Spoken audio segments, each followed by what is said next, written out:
guys know that we're trying to touch lives in the year of the viewer, especially around the holidays, when being a family and being with family and friends is so important. So when we received a letter from Sarah McCreary, it reminded us that divorce doesn't just tear a husband and wife apart, it can turn siblings into strangers. Here's a little bit of Sarah's letter. My name is Sarah and I'm 27 years old. My brother Mike is 26 years old. Mike and I have a brother and sister out there that we've been looking for the past 18 years. I was 9 when our father sent for Mike and I to go live with him. Our siblings stayed behind. As we boarded the plane and said goodbye to them, I somehow knew that that was the last time I would see them. As a holiday wish, we were asking for your help in reuniting us with them. We would love to see how they are doing and to catch up on all the big brother and sister stuff we missed out on. Finding them would be a dream come true. And joining us now are Sarah and Mike McCreary and Troy Dunn from myfamily.com. Welcome to The View, everyone.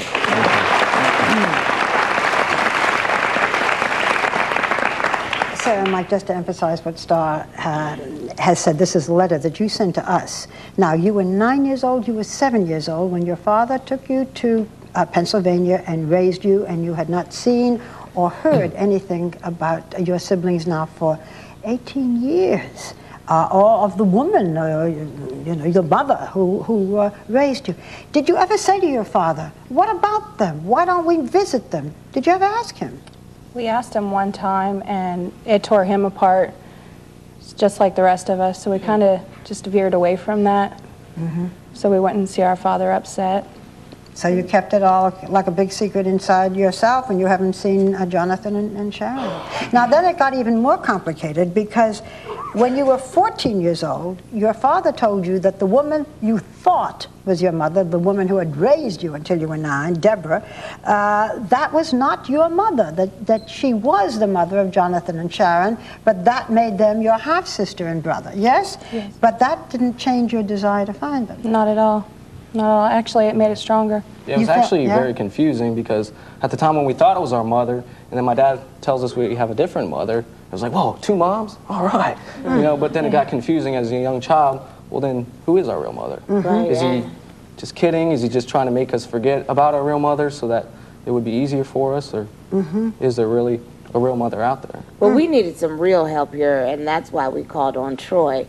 Troy, you actually help friends and families locate their loved ones across the world. Am I correct? That is right. That's all we do at myfamily.com is help people reconnect. How do you start this process for people out there who are interested in it? Most people don't realize they have more information than they think they do. They have in fact, Sarah and Michael are fairly typical. They know the names of the people they want to find, their first names, and they have a guess at their last names.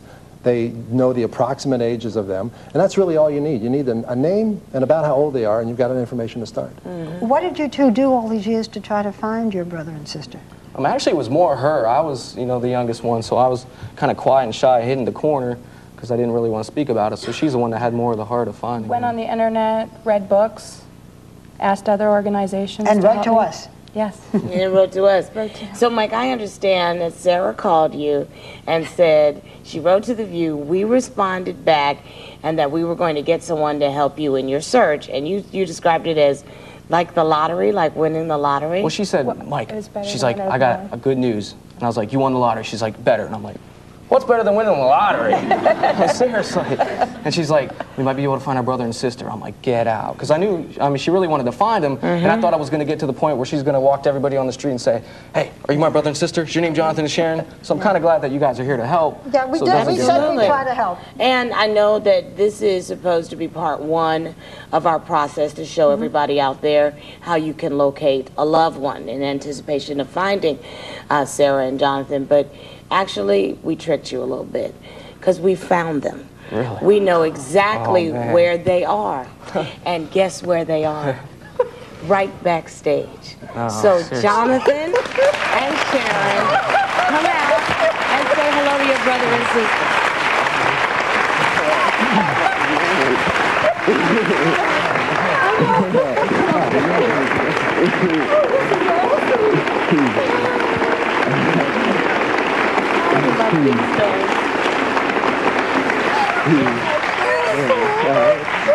I could have picked them out in any crowd. So sit down and join us. Well, Sit you down can and ask join each us. other. Oh my God. Sit down and join us. Okay, and wait a minute. The hits just keep on coming, you guys, because we thought that families needed to all be together, and you were missing someone who you all have had and you've missed, your mom, at least the woman who thinks of you as her children. And so, Deborah, come on out. Where are you?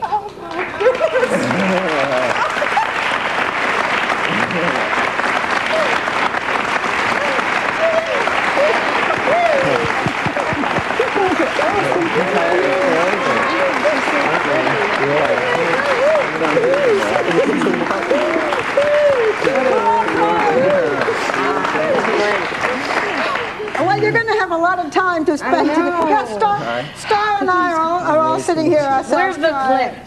We're absolutely the clip. You got to squish in. Come on, you guys. Sharon, you were only a baby when Sarah and Mike moved away, and you searched for them too. And then you got a phone call from Troy.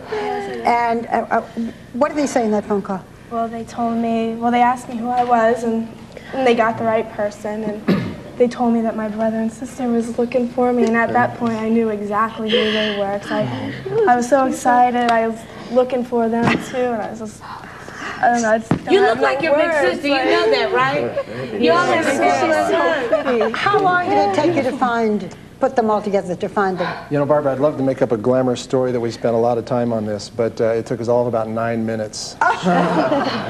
People could do this so fast and so easy on their own. Did you ever find your biological mother? I mean, this is the lady who helped to We raise are in contact with our biological mother. She actually lives like 15 minutes away from us. But So, Deborah, this must What be a happy ending. a dream come true to have your kids all together at one time, right? Yes, it is. I mean, we were looking for these guys for a while, you know, but I just didn't know how to go about doing it all, so this is great. a dream come true, definitely. Without a doubt. We actually want to be able to allow you all to do some talking backstage. We have to wipe our eyes. I know, exactly. You messed up all our makeup today here. But our thanks to Sarah, Mike, Jonathan, Sharon, and to Deborah, and especially to Troy Dunn. Everyone in our audience is receiving the gift baskets from myfamily.com. And you know what? This is a living, breathing example of why family is so important during the holidays. So if you don't do anything at all today, go kiss your kids. We'll be right back with Mackie Dillon.